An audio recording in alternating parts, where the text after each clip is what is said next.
সকল মানুষের কুরবানি আল্লাহর কাছে গ্রহণীয় হবে না।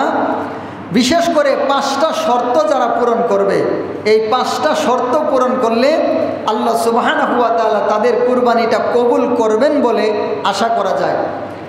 এই 5টা শর্ত সম্পর্কে আমরা সংক্ষিপ্তভাবে আলোচনা করার চেষ্টা করব ইনশাআল্লাহ।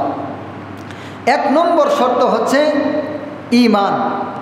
যদি কোনো ব্যক্তির ঈমান না থাকে তাহলে সেই ব্যক্তি কুরবানি করলে আল্লাহর দরবারে কুরবানি গ্রহণীয় হবে না। কারণ সমস্ত নেক আমল কবুল হওয়ার জন্য 1 নম্বর যে শর্ত এটা হচ্ছে ঈমান। যদি কোনো ব্যক্তি ঈমানদার না হয়, যদি কোনো ব্যক্তি ঈমানওয়ালা না হয়, মুমিন না হয়, তাহলে তার কোনো ইবাদত আল্লাহর দরবারে কবুল হয় না। নামাজ, যাকাত, রোজা, হজ এবং দান, খয়রাত, সদকা, কুরবানি যত প্রকার ইবাদত আছে, যদি কোনো ব্যক্তির ঈমান শুদ্ধ না থাকে, ইসলাম অনুযায়ী ঈমান না থাকে, পরিপূর্ণ ঈমান যদি তার না থাকে, তাহলে তার কোনো ইবাদত আল্লাহর দরবারে কবুল হবে না। এই জন্য কুরবানি আল্লাহর দরবারে কবুল হওয়ার জন্য 1 নম্বর যে শর্ত, এই 1 নম্বর শর্ত হচ্ছে ঈমান সঠিক থাকা। ঈমান ঠিক থাকা, ঈমানের বিষয় তার সঠিক হওয়া, এটা হচ্ছে কুরবানি কবুল হওয়ার জন্য 1 নম্বর শর্ত। এবার যাদের ঈমানের মধ্যে ভেজাল আছে, ঈমানের মধ্যে মুনাফিকি আছে, ঈমানের মধ্যে শিরক আছে, ঈমানের মধ্যে ভেজাল আছে, এদের কুরবানি আল্লাহর দরবারে কবুল হবে না। এরা উট কুরবানি দেখ, আর হাতি কুরবানি দেখ, আর বাঘ কুরবানি দেখ, আর সিংহ কুরবানি দেখ।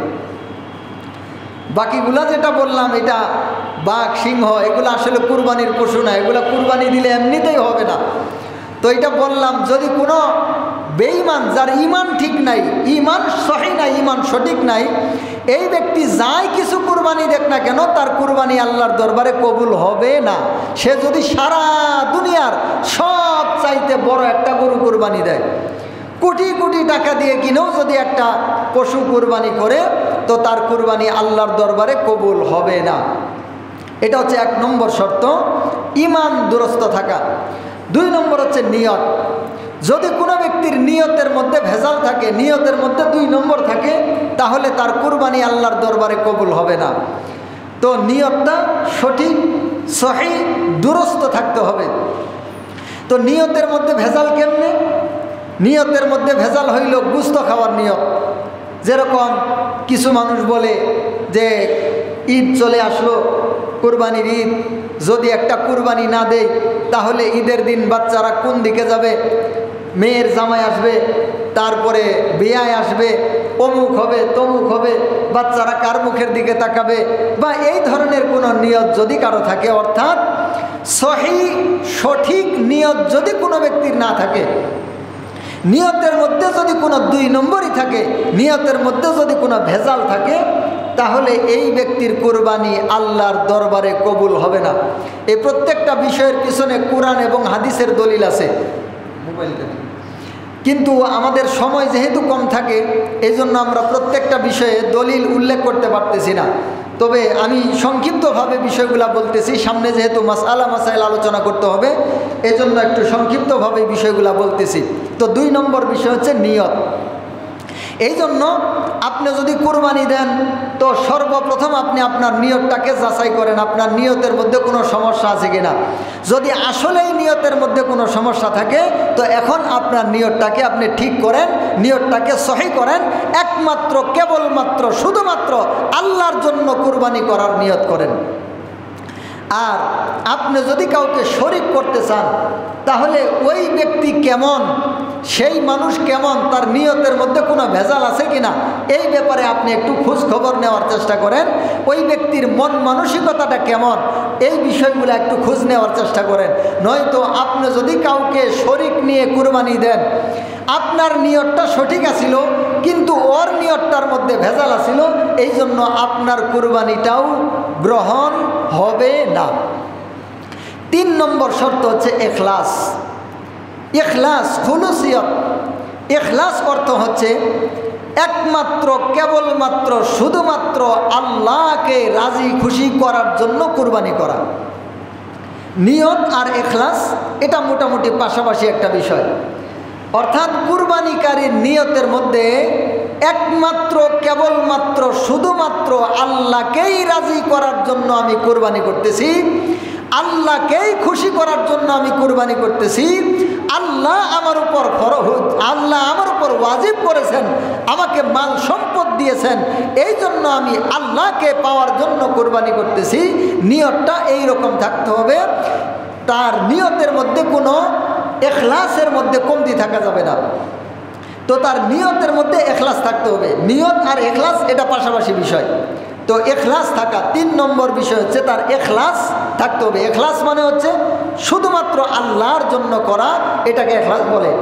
কেউ যদি এবার লোক দেখানোর জন্য কুরবানি করে যে আমি তো সমাজের মধ্যে একজন বিত্তশালী মানুষ বা সমাজের মধ্যে একজন নামকরা মানুষ, তো আমি যদি কুরবানি না দেই তাহলে কেমন দেখা যায়, মানুষ কি মনে করবে, বিষয়টা কেমন দেখা যায়, এই ধরনের কোনো বিষয় যদি তার ভিতরে থাকে তাহলে তার এখলাস নাই। আর যেই ব্যক্তির এখলাস নাই সে সারা দুনিয়ার সব চাইতে বড় পশু কুরবানি করুক আর 1000টা কুরবানি করুক, এই ব্যক্তির কুরবানি আল্লাহর দরবারে কবুল হবে না। আর 4 নম্বর বিষয় হচ্ছে হালাল। তাহলে ঈমান, নিয়ত, ইখলাস, হালাল। 4 নম্বর হচ্ছে হালাল। আপনি কুরবানি করতে চান তো হালাল পয়সা দিয়ে কুরবানি করতে হবে। হালাল পয়সা দিয়ে পশু ক্রয় করে কুরবানি করতে হবে। যদি আপনার পয়সার মধ্যে হারাম থাকে, যদি আপনার টাকার মধ্যে হারাম থাকে, সুদ, ঘুষ অথবা অন্য কোনোভাবে আপনি হারাম পদ্ধতিতে টাকা ইনকাম করছেন, এই টাকা দিয়ে পশু ক্রয় করে কুরবানি দিলে আল্লাহর দরবারে কবুল হবে না। এবার আপনি যদি পশু কুরবানি করতে চান তো আপনার অর্থ সম্পদটা হালাল আছে কিনা এটা ফিকির করেন। প্রয়োজনে আপনি একটা খাসি কুরবানি দেন, আপনার হালাল টাকার মধ্যে হারাম মিশ্রিত আছে, তাহলে শুধুমাত্র আপনি হালাল টাকাটা বের করার চেষ্টা করেন, করে প্রয়োজনে আপনাকে গরু কুরবানি দিতে হবে না, মহিষ কুরবানি দিতে হবে না, প্রয়োজনে একটা খাসি কুরবানি দেন, তারপরেও হালাল টাকা দিয়ে দেন। যদি আপনার পয়সার মধ্যে হারাম থাকে তো এই কুরবানি আল্লাহর কাছে কবুল হবে না। এই জন্য আরেকটা বিষয় আপনাকে দেখতে হবে, আপনি যাদেরকে শরিক করতেছেন, এই শরিক যারা আছে এদের ইনকামের মধ্যে 2 নম্বর আছে কিনা, ইনকামের মধ্যে ভেজাল আছে কিনা, ইনকামের মধ্যে হারাম আছে কিনা। যদি আপনার ইনকামটা সঠিক হয়, হালাল হয়, আর ওদের ইনকামের মধ্যে যদি হারাম হয়, তাহলেও এই কুরবানি কবুল হবে না। 5 নম্বর বিষয় হচ্ছে শরিয়াত, অর্থাৎ শরীয়তের নিয়ম কানুন পদ্ধতি। তাহলে ঈমান, নিয়ত, ইখলাস, হালাল, শরিয়াত, এই 5টা শর্ত যারা পূরণ করবে তাদের কুরবানি কবুল হবে। যাদের এই 5টা শর্তের মধ্যে কোনো একটা শর্ত ছুটে যাবে তাদের কুরবানি আল্লাহর দরবারে কবুল হবে না। তো 5 নম্বর যে বিষয়টা এটা হচ্ছে শরিয়ত।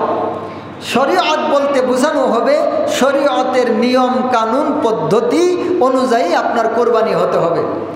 তো শরিয়তের নিয়ম কানুন পদ্ধতির মধ্যে 1 নম্বর বিষয় হচ্ছে কয় কোয়ালিটির ব্যক্তির উপর কুরবানি করা ওয়াজিব হয়।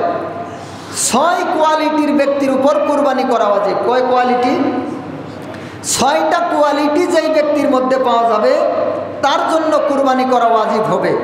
1 নম্বর হচ্ছে মুসলমান হওয়া, ইমানদার হওয়া, যেটা আমরা প্রথমেই কিছুটা আলোচনা করেছি। 1 নম্বর মুসলমান হওয়া। যদি কোনো ব্যক্তি মুসলমান ইমানদার না হয় তাহলে তার উপর কুরবানি করা ওয়াজিব হয় না। কোনো বেঈমানের উপরে, কাফেরের উপরে, মুশরিকের উপরে কুরবানি ওয়াজিব হয় না। কুরবানি ওয়াজিব হয় মুসলমান ইমানদারের উপর। তো 1 নম্বর হচ্ছে কুরবানি করার, কুরবানি দাতার যে 6টা কোয়ালিটি থাকতে হবে এর মধ্যে 1 নম্বর হচ্ছে মুসলমান হওয়া। 2 নম্বর হচ্ছে আকেল হওয়া। পাগল হইলে পাগলের উপর কুরবানি করা ওয়াজিব না। যার মাথা ঠিক নাই, পাগল, এর উপর কুরবানি করা ওয়াজিব না। যার মাথা ঠিক আছে, সুস্থ মস্তিষ্ক, এই ব্যক্তির উপর কুরবানি করা ওয়াজিব। 3 নম্বর বিষয় হচ্ছে বালেগ হওয়া। নাবালেগের উপর কুরবানি করা ওয়াজিব না, সাবালেগের উপর কুরবানি করা ওয়াজিব। 4 নম্বর হচ্ছে মালিকে নেশাব হওয়া। নেশাব পরিমাণ মালের মালিক হওয়া, নেশাব পরিমাণ সম্পদের মালিক হওয়া। জাকাতের নেশাব একরকম, ফিতরার নেশাব একরকম, কুরবানির নেশাব একরকম, হজের নেশাব একরকম। তবে এখানে কিছুটা মিল আছে, আমরা এই সম্পর্কে মোটামুটি একটা আলোচনা যাতে করে আপনারা বুঝতে পারেন। তো কুরবানি ওয়াজিব হবে, জাকাতের নেশাব, ফিতরার নেশাব যেই ব্যক্তির আছে তার উপরে কুরবানি করে ওয়াজিব হবে। অর্থাৎ 52.5 ভরি রূপা অথবা 7.5 ভরি স্বর্ণ, এই সমপরিমাণ অর্থ সম্পদ যার নিত্য নৈমিত্তিক খরচের চাইতে বেশি থাকবে, এই ব্যক্তিকে বলা হবে মালিকে নেশাব, এই ব্যক্তির উপর কুরবানি করা ওয়াজিব হবে।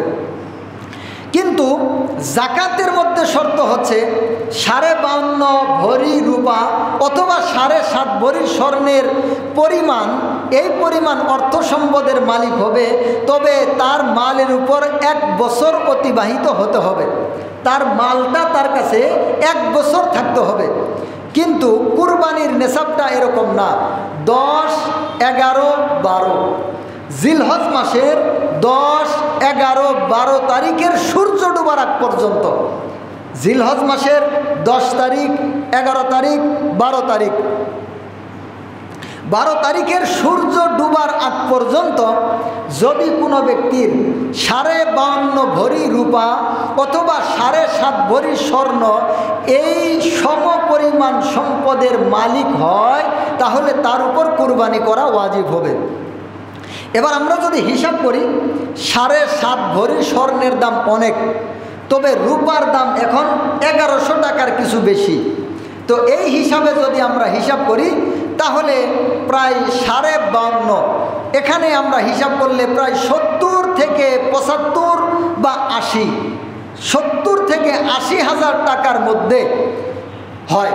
তাহলে জিলহজ মাসের 10 তারিখ, 11 তারিখ, 12 তারিখ এই 3 দিনের মধ্যে যে কোনো একদিন যদি কোনো ব্যক্তির কাছে 70 থেকে 75 থেকে 80 হাজার টাকার মতো তার সংসারের প্রয়োজন থেকে বেশি থাকে, তার সংসারের প্রয়োজন থেকে তার হাতে অতিরিক্ত টাকা থাকে 75 থেকে 80 হাজার টাকা, তাহলে এই ব্যক্তির উপর কুরবানি করা ওয়াজিব হবে।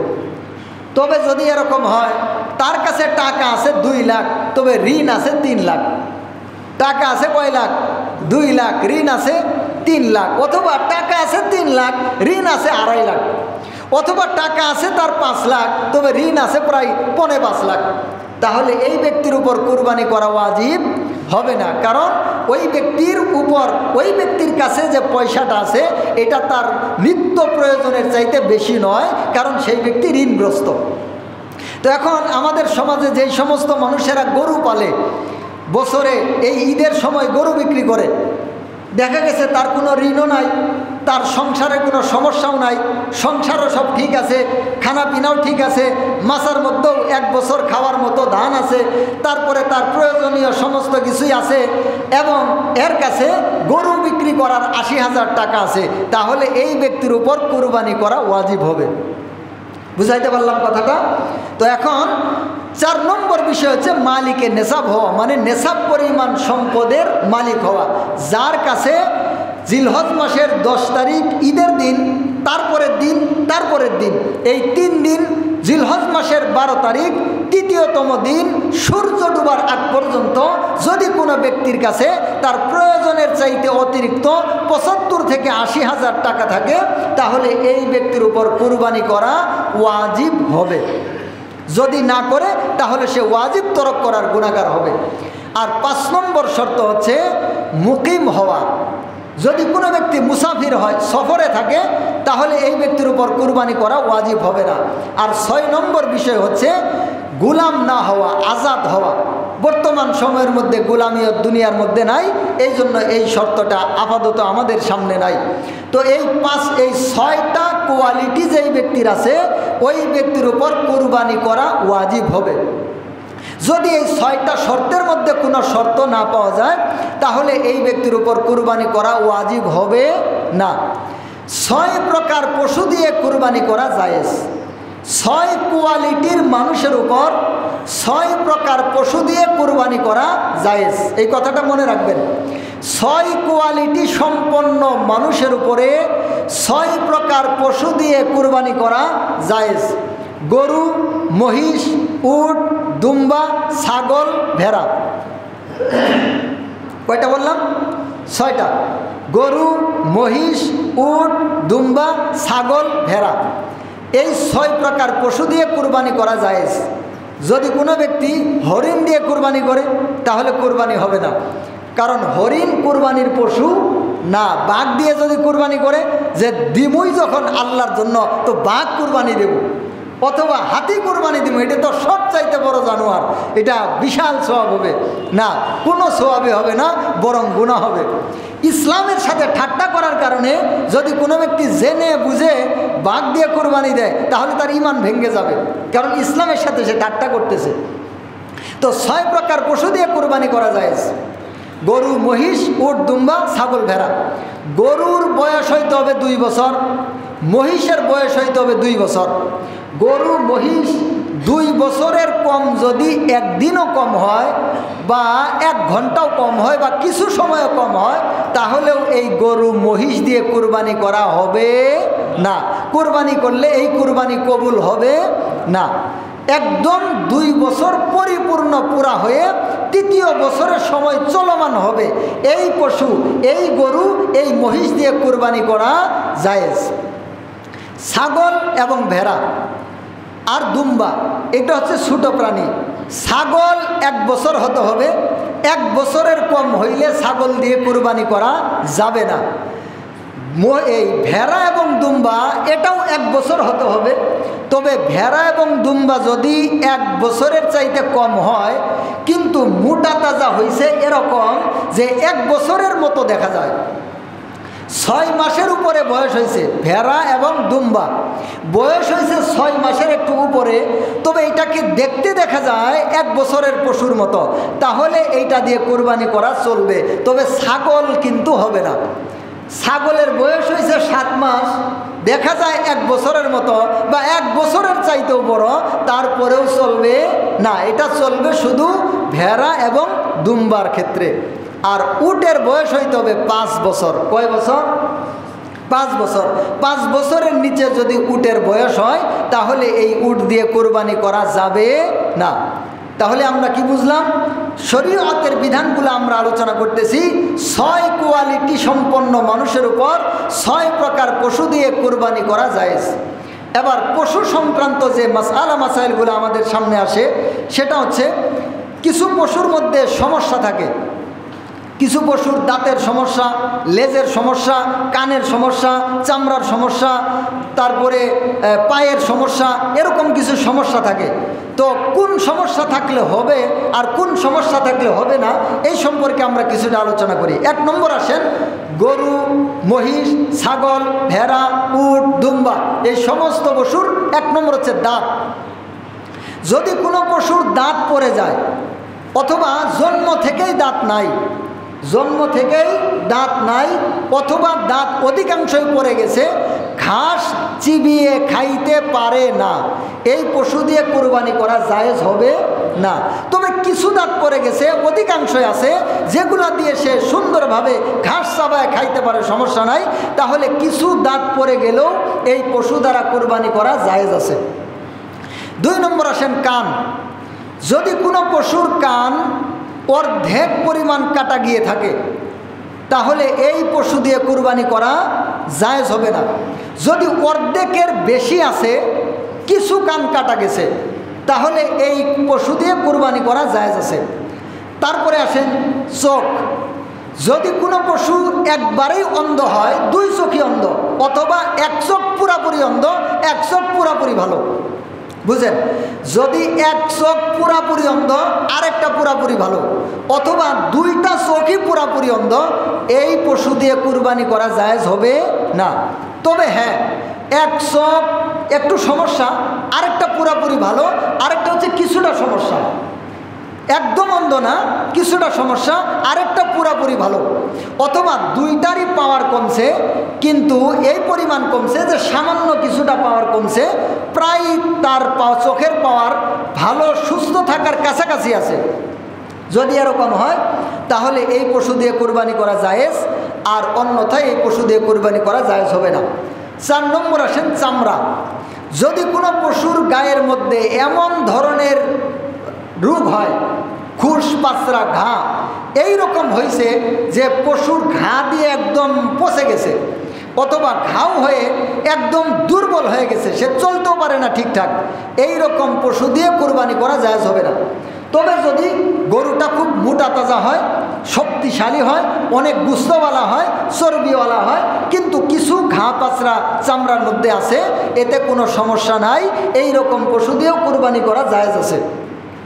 এবার সবচাইতে বেশি মাসালা মানুষ যেটা জিজ্ঞাসা করছে আমারে, যেই মাসালার এই বছর সবচেয়ে বেশি জবাব দেওয়া লাগলো, এটা হলো চামড়া সংক্রান্ত মাসালা। সেটা কেমন? যেমন এখন নতুন একটা রোগ বাড়াইছে, লাম্পি না কি বলে এটারে, লাম্পি রোগ। এই লাম্পি হওয়ার কারণে চামড়ার মধ্যে কিন্তু সমস্যা হয়। তো এখন এবার এই প্রশ্নটাই খুব বেশি আমারে করছে মানুষ, যে এই চামড়ার মধ্যে তো কিছু জায়গায় পশম নাই, আবার কিছু জায়গায় পশম আছে, কিছু জায়গায় ঘা শুকায় গেছে তবে দাগ আছে, এটা দিয়ে হবে কিনা? হ্যাঁ, এটা দিয়ে হবে। যদি কোনো গরুর লাম্পি বাড়াইছিল এক সময়, এখন সুস্থ হয়ে গেছে, সুস্থ হয়ে চামড়া ঠিক হয়ে গেছে, তবে চামড়ার মধ্যে এখনো পশম গজায় নাই, কিন্তু চামড়া ঠিক হয়েছে, তাহলে এই পশু দিয়ে কুরবানি করা জায়েজ আছে। তবে এখন বলবেন, যদি লাম্পি এখনও আছে শরীরের মধ্যে, এটা দিয়ে জায়েজ হবে কিনা? এখন এইটা জিজ্ঞাসা করতে হবে ডাক্তারদের। ডাক্তারেরা যদি বলে লাম্পি রোগ হইলে এই পশুর গুস্ত খাওয়া যাবে না, গুস্ত খাইলে ক্ষতি হবে, তাহলে এই পশু দিয়ে কুরবানি করা যাবে না। যদি গুস্ত খাইলে কোনো সমস্যা না হয় এবং তার শরীর যদি সুস্থ থাকে, এমনি একটু লাম্পি কেবল বাড়াইছে কিন্তু শরীর পুরোপুরি সুস্থ, আর ডাক্তারেরা বলতেছে এর গুস্ত খাইলে কোনো সমস্যা নাই, তাহলে কুরবানি করা যাবে। কিন্তু যদি এরকম হয় যে লাম্পি বাড়ায় দুর্বল হয়ে গেছে গা, একদম চলাফেরা কম করতে পারে, বা ডাক্তার বলল যে এটার গুস্ত খাওয়া যাবে না, তাহলে এই পশু দিয়ে কুরবানি করা যাবে না। 5 নম্বর আসেন পা, ঠ্যাং। যদি কোনো পশুর 2টা পা পুরাপুরি নষ্ট আর 2টা পা পুরাপুরি ভালো, তাহলে এই পশু দিয়ে কুরবানি করা যাবে না। অথবা 3টা পা পুরাপুরি ভালো, 1টা পা পুরাপুরি নষ্ট, তাহলেও এটা দিয়ে কুরবানি করা যাবে না। এখন 3টা পা সম্পূর্ণ ভালো, আরেকটা পা একটু ট্যাক মারে আর কি, মানে ওটাতে চাপ দিতে পারে না, ভর দিতে পারে না, কিন্তু কি মারে? ট্যাক মারে, মানে মাটির মধ্যে একটু ঠেস দিতে পারে, তাহলে এই ল্যাংড়া গরু দিয়ে কুরবানি করা জায়েজ আছে। যদি 3 নম্বরটা একবারে খাঁচা তুলে থুয়ে দেয়, ওইটা আর না নামায়, তাহলে এটা দিয়ে চলবে না। যদি একটু ট্যাক মারে তাহলে চলবে। এরপরে আসেন উলান। গরুর উলান আছে না, উলান। যদি কোনো পশুর, যেমন গরু, মহিষ, উট, এদের উলান হচ্ছে 4টা, আর ছাগল, ভেড়া, দুম্বা এদের উলান হচ্ছে 2টা। তো 4টা যে উলান, এর যদি 3টা ভালো, একটা সমস্যা থাকে, তাহলে এর দ্বারা কুরবানি করা জায়েজ আছে। আর ছাগল যদি একটা নষ্ট একটা ভালো, তাহলে চলবে না। তবে একটা একটু সমস্যা, আরেকটা পুরাপুরি ভালো, তাহলে চলবে। তো এইরকমভাবে বাঞ্জা গরু আছে না, বাঞ্জা, যেটার কোনো বাচ্চা হয় না, বাঞ্জা গরু দিয়ে কুরবানি করা জায়েজ আছে। তারপরে যে পশুরে আমরা যে খাসি করে নেই বা বলদ বানায় নেই, এটা দিয়ে কুরবানি করা সমস্যা নাই, এটা দিয়ে কুরবানি করা যাবে। তারপরে শিংয়ের কথাটা ভুলে গেছি। যে পশুর আমরা যেটারে নারী গরু বলি আর কি, মানে জন্ম থেকেই শিং হয় নাই, তাহলে এই পশু দিয়ে কুরবানি করা জায়েজ আছে, মানে নারী গরু দিয়ে কুরবানি করা জায়েজ আছে। কিন্তু যদি শিং হয়েছিল, ভেঙে গেছে, কিছুটা ভাঙছে, গুড়ার মধ্যে শিং আছে, তাহলে সমস্যা নাই। কিন্তু শিং যদি এরকমভাবে ভাঙে যে শিং একদম গুড়ার মধ্যে ভেঙে গেছে, ভেঙে যাওয়ার কারণে তার মাথায় আঘাত হয়েছে, এই পশু দিয়ে কুরবানি করা জায়েজ হবে না। তো এই জন্য এই শিং ভাঙা যে গরু, এটা যদি কিছু ভাঙে, তবে গুড়াই ভাঙে নাই, তাহলে চলবে। কিন্তু যদি একদম গুড়াই ভেঙে থাকে, মাথার মধ্যে আঘাত পেয়ে থাকে, তাহলে এই পশু দিয়ে কুরবানি করা চলবে না। আরেকটা হচ্ছে কোনো পশুর কান, জন্ম থেকেই কান নাই, তাহলে এই পশু দিয়ে কুরবানি করা জায়েজ হবে না। তবে কান আছে কিন্তু ছোটো, একটু কানগুলা ছোটো, তাহলে এটা দিয়ে কুরবানি করা জায়েজ আছে। এখন পশু সংক্রান্ত আরও যদি কোনো বিষয় আপনাদের জানার ইচ্ছা থাকে আপনারা জিজ্ঞাসা করতে পারেন। এখন আপাতত এই কয়টাই বললাম, সময় যেহেতু কম। এরপরে আসেন গুস্ত সংক্রান্ত মাসালা, জবে সংক্রান্ত মাসালা। 1 নম্বর জবাই সংক্রান্ত মাসালা। জবেকারী যেই ব্যক্তি থাকবে সেই ব্যক্তি বিসমিল্লাহি আল্লাহু আকবার বলবে, এবং এরপরে আরেকটা দোয়া আছে, জবে যারা করবে তারা দোয়াটা শিখে নিবে, এরপরে এই করে তারা জবাই করবে। কিন্তু অনেক সময় আছে যেই ব্যক্তি কুরবানি করে সে নিজেই জবাই করতে পারে, তো যে কুরবানি দিবে সে নিজে যদি জবাই করতে পারে তাহলে তার নিজের পশু নিজে জবাই করাই উত্তম, নিজের পশু নিজে জবাই করা উত্তম। তবে হুজুর দিয়ে যদি জবাই করান সমস্যা নাই, আর আপনি চাইলে হুজুরের সাথে একটু শরীক হইতে পারেন ছুরি ধরে। তবে যদি ছুরি ধরে আপনি আবার বিসমিল্লাহ ইচ্ছা করে না কন তাহলে এই পশু খাওয়া হারাম হয়ে যাবে। মনে করেন 3 জনে মিলে ছুরি ধরছে, কয়জনে? 3 জনে বা 2 জনে ছুরি ধরছে, একজনে কইছে আরেকজন ইচ্ছা করেই কয় নাই, তাহলে এই পশু খাওয়া হালাল হবে না। এই জন্য যদি ছুরি ধরেন তো তাহলে বিসমিল্লাহ অবশ্যই বলতে হবে, এটা আবার খেয়াল রাখা লাগবে। তারপরে বিষয় হচ্ছে যিনি জবাই করে দেয়, সাধারণত ইমাম সাহেবেরাই জবাই করে, আপনি জবাই করার পরিবর্তে তাকে কিছু গুস্ত দিলেন, এইটা জায়েজ হবে না। আপনি গুস্ত দিতে পারেন, সমস্যা নাই, কিন্তু জবাই করার কারণে যিনি জবা করে দিছে তাকে কিছু টাকা দিতে হবে। 50 দেন, 100 দেন, 200 দেন, 500 দেন, যাই দেন, জবাই করার বিপরীতে তাকে কিছু টাকা দিতে হবে। এরপরে আপনি তাকে গুস্ত দিতে পারেন, তখন সমস্যা নাই। আর কারণ হচ্ছে কুরবানির পশুর গুস্ত কোনো বিনিময়ে দেওয়া জায়েজ নাই, হারাম। বিনিময়ে দেওয়া হারাম, কথা মনে হয় বুঝে নাই, বিনিময়ে দেওয়া হারাম। আমরা বাড়িতে কামলা নেই না অনেক সময়, এই যে ক্ষেতের কাম, নিরানি, এই সমস্ত যে কামলা নেই, আমরা কামলা নিলে পরে তাহলে গরুর এই কুরবানির পশুর গুস্ত দিয়ে, শুধুমাত্র কুরবানির পশুর গুস্ত দিয়ে খানা দেওয়া জায়েজ হবে না। হ্যাঁ, আপনি অন্য তরকারি দিছেন, যেমন স্বাভাবিকভাবে একটা কামলা নিলে আমরা যে তরকারি দেই, হয়তো একটা ভাজি দিলাম বা একটা ভর্তা দিলাম, তার সাথে একটা মাছের তরকারি বা যে কোনো একটা তরকারি দিলেন, দেওয়ার পরে আপনি গুস্তের তরকারি দেন, এতে সমস্যা নাই। কিন্তু আপনি শুধুমাত্র কুরবানির গরুর গুস্ত দিয়ে যদি কামলারে খাওয়ান তাহলে এটা হালাল হবে না, কারণ এটা বিনিময় হবে, কারণ কামলার খাদ্যটাও কি বিনিময়। এরপরে অনেকে গুস্ত কেটে দেয়, যারা গুস্ত কেটে দেয় তাদেরকে সরাসরি গুস্ত দিয়ে বিনিময় দেওয়া হারাম হবে, তাদেরকে সরাসরি গুস্ত দিয়ে বিনিময় দেওয়া যাবে না। আপনি কিছু টাকা দেন, 50 দেন, 100 দেন, 200 দেন, 500 দেন, যাই দেন, দিয়ে আপনি তারপরে তাকে কিছু গুস্ত হাদিয়া দেন, তখন সমস্যা নাই। কিন্তু শুধুমাত্র গুস্তই যদি বিনিময় দেন তাহলে এটা আপনার উপর হারাম হবে, ওয়াজিব তরক করার গুনাহ হবে। আর ওই পরিমাণ গুস্ত বাজার থেকে কিনে সদকা করে দেওয়া আপনার উপর ওয়াজিব হবে। সর্বশেষ যে বিষয়টা, সময় যেহেতু শেষ, সর্বশেষ যে বিষয়টা এটা হচ্ছে দশঙ্গতির মাসালা। কিসের মাসালা? দশঙ্গতি বয় না আমাদের দেশে, এই টাঙ্গাইলের ওইদিকে বলে সরকারি বন্ড, আমগর এলাকায় কয় দশঙ্গতি। দশঙ্গতির যে গুস্তটা দিবেন আপনারা এই দিকে আর চায় থাকিয়েন না, আল্লাহর হস্তে। দশঙ্গতির গুস্তটা গরিব মানুষের জন্য দিছেন, 3 ভাগ করে, 1 ভাগ নিছেন নিজের, 1 ভাগ নিছেন আত্মীয়র, আরেক ভাগ দিছেন গরিব মানুষের। এখন আপনাদের নামও ওখানে লিস্ট করতেছেন, এটা আসলে কামটা উচিত হইল না, কারণ আপনি তো কুরবানি দিছেন, তো গরিবদের সাথে এখন আবার আপনি গুস্ত টানতে যান কেন? এই জন্য এই দশঙ্গতির যে গুস্তটা আসবে যখন লিস্ট করবেন, যারা ধনী মানুষ ওদেরকে এই লিস্ট থেকে বাদ দিবেন, শুধুমাত্র যারা গরিব তাদেরকে আপনারা এই দশঙ্গতির গুস্ত দিবেন। আরেকটা যেটা অত্যন্ত গুরুত্বপূর্ণ বিষয়, সেটা হচ্ছে অনেক সময় মানুষ মান্যত করে, মান্যতের কুরবানি হয় না, যেমন একটা মান্যত করছিল এর কুরবানি, মান্যতের কুরবানি আর ওসিয়তের কুরবানি। যেমন কারো বাপ মরার আগে বলে গেছিল, বাবা আমার জন্য তোরা কুরবানি দেশ, আমার সোয়াবের জন্য কুরবানি দেশ। তো মান্যতের গুস্ত এবং ওসিয়তের গুস্ত এটা কোনোভাবেই দশঙ্গতিতে একত্রিত করা যাবে না। দশঙ্গতির গুস্ত কোনো ধনী মানুষ যদি খায় তাহলে খাওয়া জায়েজ আছে, কিন্তু তার জন্য উচিত হইল না, কারণ দশঙ্গতির গুস্তটা হচ্ছে সদকা, এটা গরিব মানুষের জন্য। তবে কোনো ধনী যদি খায় তাহলে হারাম হবে না, কিন্তু যদি মান্যতের গুস্ত কোনো ধনী মানুষ খায় এটা তার জন্য হারাম হবে। মান্নতের গোশত একমাত্র গরিবের জন্য। এই জন্য মান্নতের কোনো গোশত কোনোভাবেই আপনি এই দশমগতির সাথে একত্রিত করতে পারবেন না। তবে পারবেন যদি আপনি লিস্টের মধ্যে ধনীদেরকে বাদ দিয়ে শুধু গরিবদের লিস্ট করেন, তাহলে আপনি করতে পারেন। তো এই জন্য বিষয়গুলো আমরা খেয়াল